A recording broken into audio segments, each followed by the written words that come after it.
Quiet, please.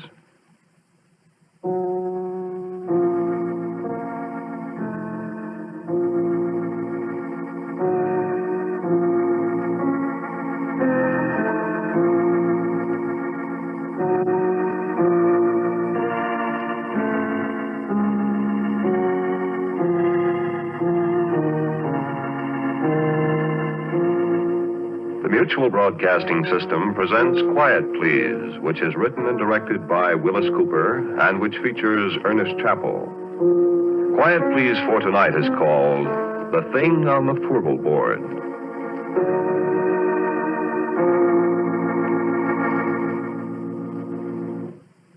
Me, I'm a roughneck.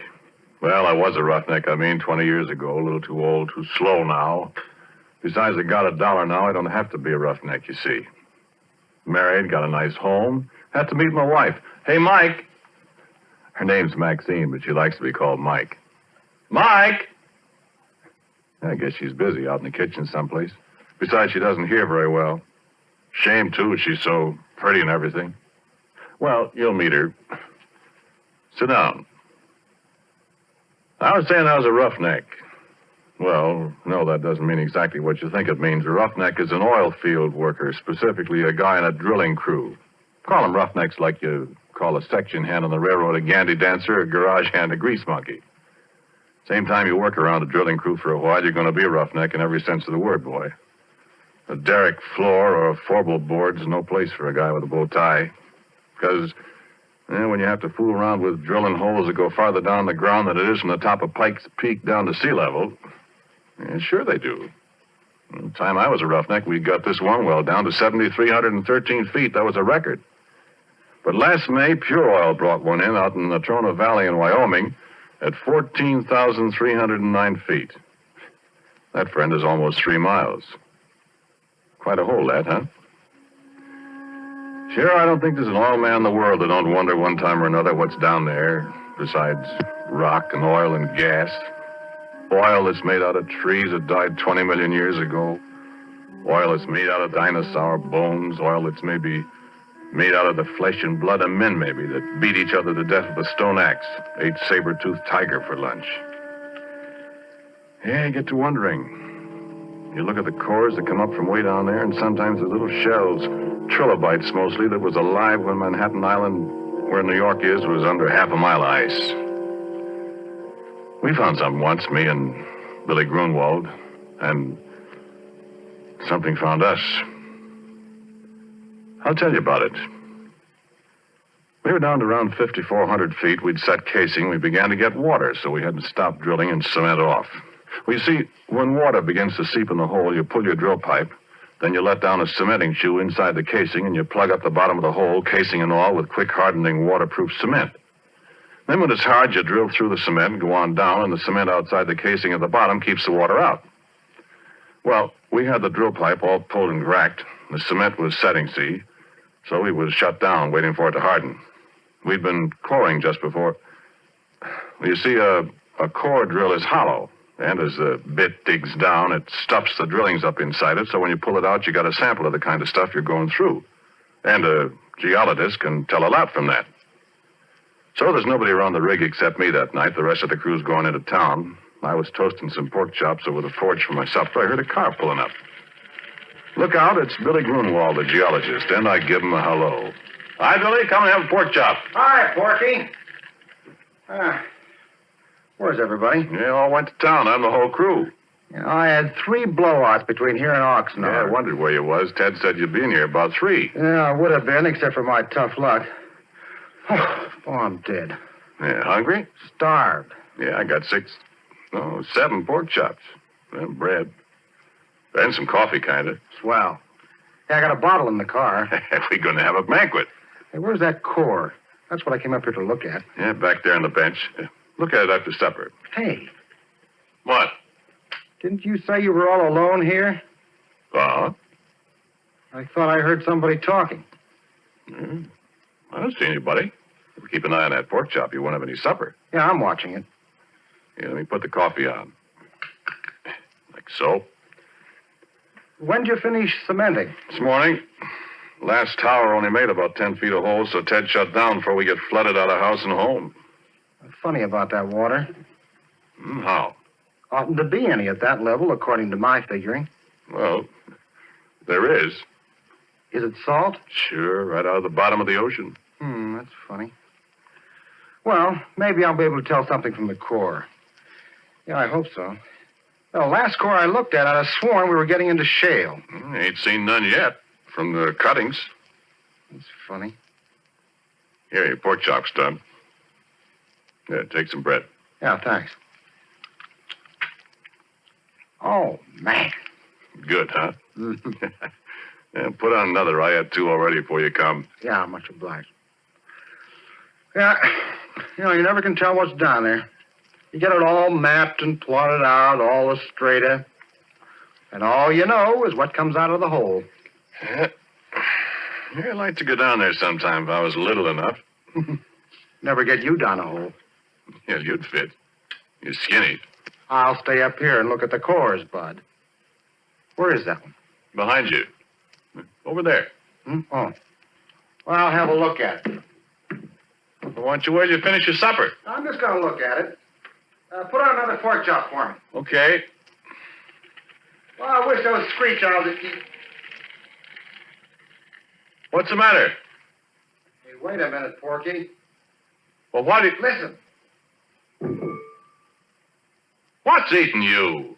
You know, I'd have sworn there's somebody up there in that Fourble board. Ah, you're crazy. There's nobody up there. Chin against those stands of drill pipe. Ah, they're just rack crooked. One of them slipped. Come on back and eat your pork chop. Yeah. Yeah, I guess so. Only I... What's you so jittery about, Billy? Come on, eat your sandwich. Here. Yeah, well, thanks, Porky. I don't know. I'm just naturally that way, I guess. I'm always scared of the dark. Doggone it, I hate to be a baby, but I can't help it. Scared of the dark? Honest? Stupid, ain't it? Oh, I don't know.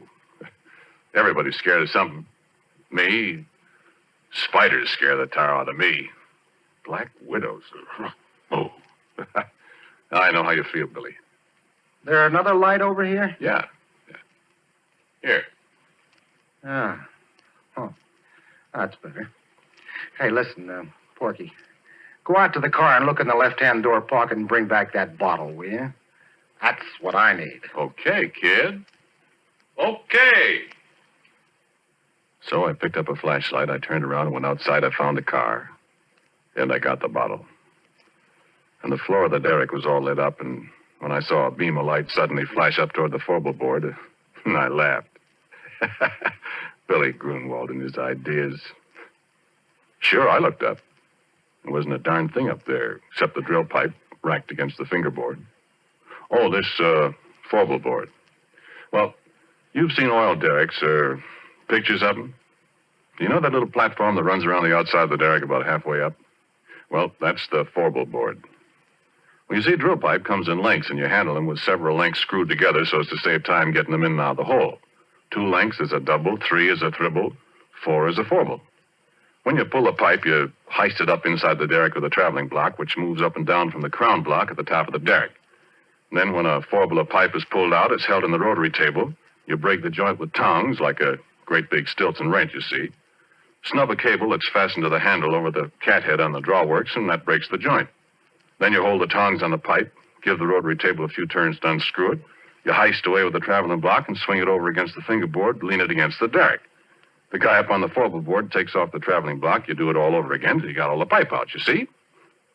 Well, there wasn't anybody up on the Fourble board except a screech owl, and it flew away. So Billy turned his light off, and I come on inside. And just as I come up the steps, he let out a yell. Yay! What's the matter? What's the matter, Billy? Hey, come here. Look here. Well, what's it? Look, Porky. Where did you find that? Now, listen, Porky, I give you my word. That was embedded in the core. Why, it couldn't be. I tell you it was. Look where I dug it out. Hey, you know what? That rock there comes from a mile underground. And it's been a mile underground for 1,000,000 years. Man, look at this. And I did look. And what he was holding was a gold ring.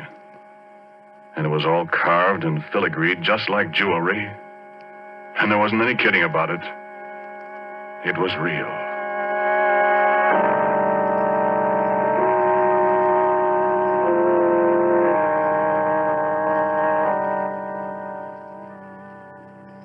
No, wait a minute. Hang on, I ain't done. I poked at the core of rock that looked like a kind of petrified salami or something. And then it was my turn to pretty near jump out of my pants.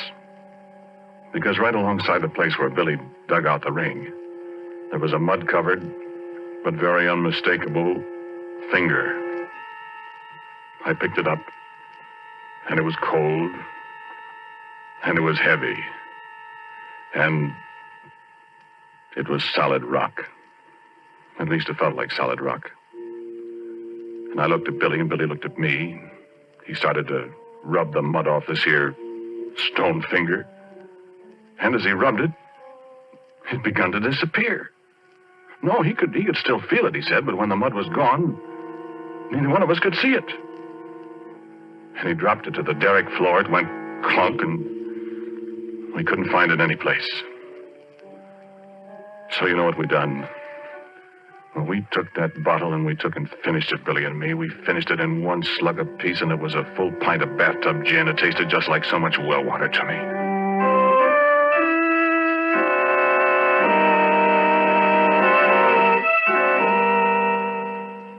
And then we sat down on the derrick floor and we looked at each other. We didn't say a word. My eyes got heavier and heavier. The last thing I remember was I heard some kind of noise that seemed to be coming up from down in a Fourble board 80 feet above us. I shut my eyes a minute. I guess I went to sleep.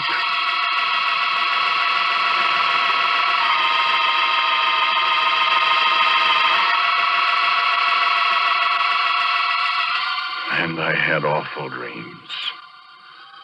Black widow, spiders crawling all over me with gold rings on their legs. Things I could hear, but I couldn't see, up on the Fourble board. Billy Grunwald climbing up the ladder outside the derrick in the moonlight. Faces looking at me, and I couldn't figure out who they were. Then I was waked up by a horrible scream. A crash alongside me that shook the whole derrick. I opened my eyes to see Billy Grunwald lying on the floor 2 feet away with a broken neck.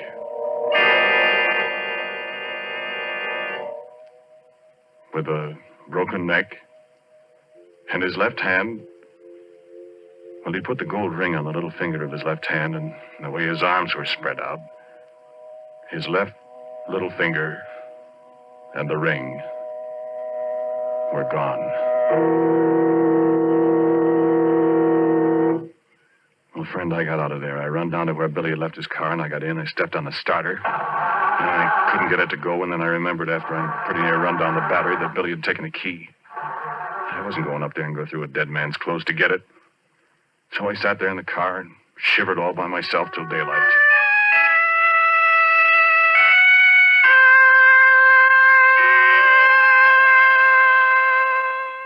And then Ted and the crew came.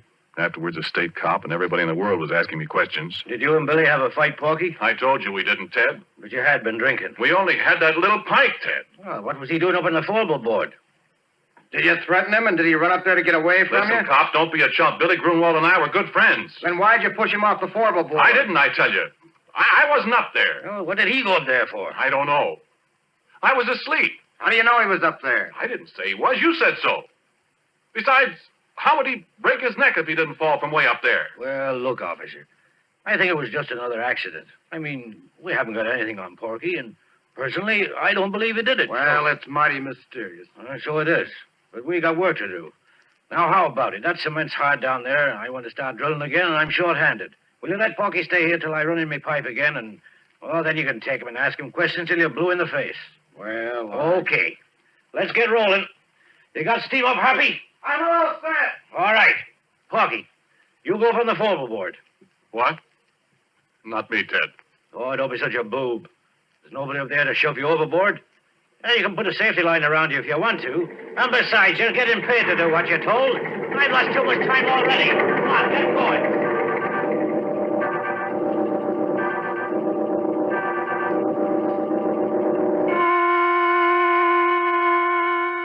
So, okay, I go up on the Fourble board. And you can bet I took a good gander around before I did anything else. No, I couldn't see a thing. So I signaled to the driller to let down the traveling block, and he did. Came sailing down from up above. I was just reaching for it to pick up the first Fourble drill pipe. Gave a big jerk, and the cable broke. It dropped and nearly pulled me off the Fourble board. And it landed right on top of Ted. And if you have any idea what a guy looks like after 2 tons of metal land on him from 80 feet up, yeah, you keep your ideas to yourself.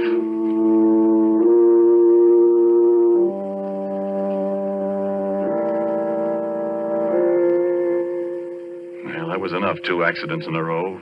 The whole crew quit. They wasn't going to wait for a third. And it was Ted's money that was paying off.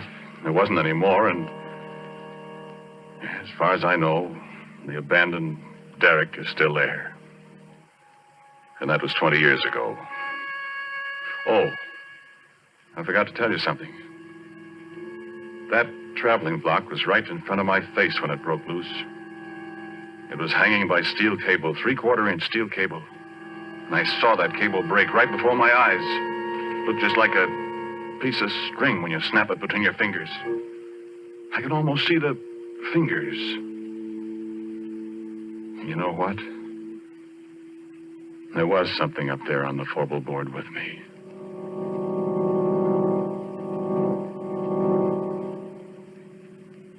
And so a couple of days later, I came back. I don't know if there's anything in the world as desolate, as dismal, as dead-looking as an abandoned oil well rig. There it stands like a skeleton off on a deserted side road in the bare yellow hills surrounding it, and it's the deadest thing you ever saw. I sat in my car for a long time looking at it. Everything was just the way we'd left it. I looked into the floor. The smashed traveling block was there alongside the rotary table. There was a little mutter of steam from the boiler. That was all. Then I heard a tinkle of something as it hit the ground alongside me. I looked around. There wasn't a soul in sight. But at my feet was the gold ring that Billy Grunwald and I had found in the core of rock that came from a mile underground and from 1,000,000 years ago in time.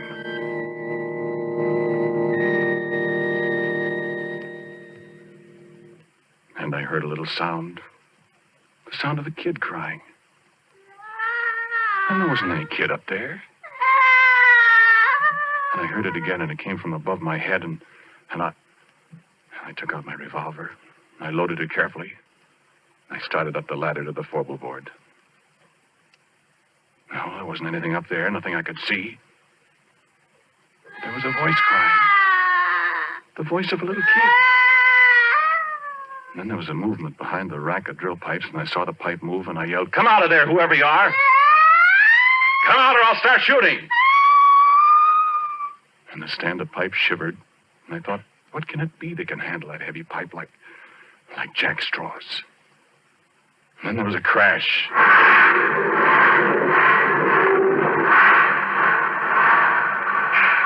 The whole stand-up pipe fell over, and I just got out of the way in time. And I was alone on the Fourble board with the thing. But I couldn't see it. I felt the platform tremble under my feet again as something moved toward me. I fired 2 or 3 shots. And nothing happened. I started backwards. I knew it was following me because I could hear it meowing like a cat. My feet tripped over something. I saw it was a big can of red lead that somebody had left up there. Without thinking, I picked it up and I threw it at the sound, and it splashed. And there it was. And I wish the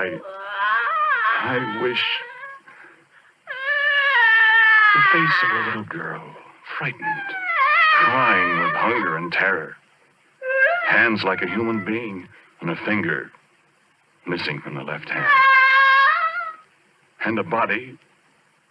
Well, I'll tell you about that. I told you how I'm scared of spiders. But I knew where it came from. It had come from the bowels of the earth, come riding up on the drill pipe as we yanked it out of the well. Come to an alien world and was lost. It stood there dripping with red paint, blood red from head to foot like some horrible dream.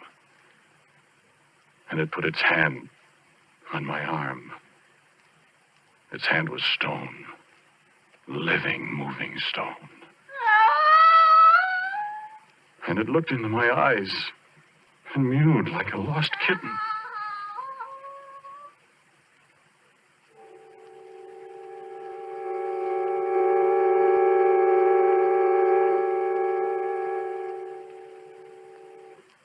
20 years ago, I discovered many things about it, what it used for food, that it was deaf, that it was invisible and couldn't see people when it was invisible, that if you sprayed it with mud or paint or grease paint, makeup, then it could see people. And believe me, I didn't want to see its body. I can see that in my nightmares. But its face, I can't help wanting to see that pathetic little girl face.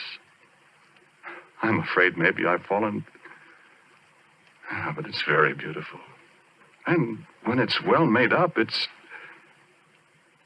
But making it up, rubbing grease paint on a stone face that looks at you and smiles, and it makes sounds like a lost kitten yet. I can disguise the body in long dresses. She can't hear very well, and when she's hungry, I have to stay out of her way. I found out what she likes to eat, remember? No, sit still. Sit still, do. Sit still or I'll have to shoot you. I want you to meet my wife. Or rather, my wife wants to meet you. Mike. Mike! There she is. Come on in, dear.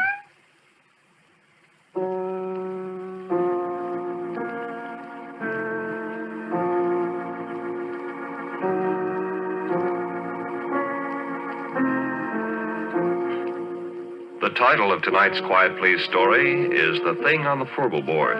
It was written and directed by Willis Cooper and featured Ernest Chappell. And Dan Sutter played Billy Grunwald. Pat O'Malley was Ted. And Cecil Roy was also a member of the cast. As usual, music for Quiet Please is played by Albert Berman. Sound by our good friend Albert April. Now, for a word about next week, here is our writer-director, Willis Cooper. Well, I'm reasonably sure that all the characters in tonight's stories were completely fictional. At least I, for one, hope so.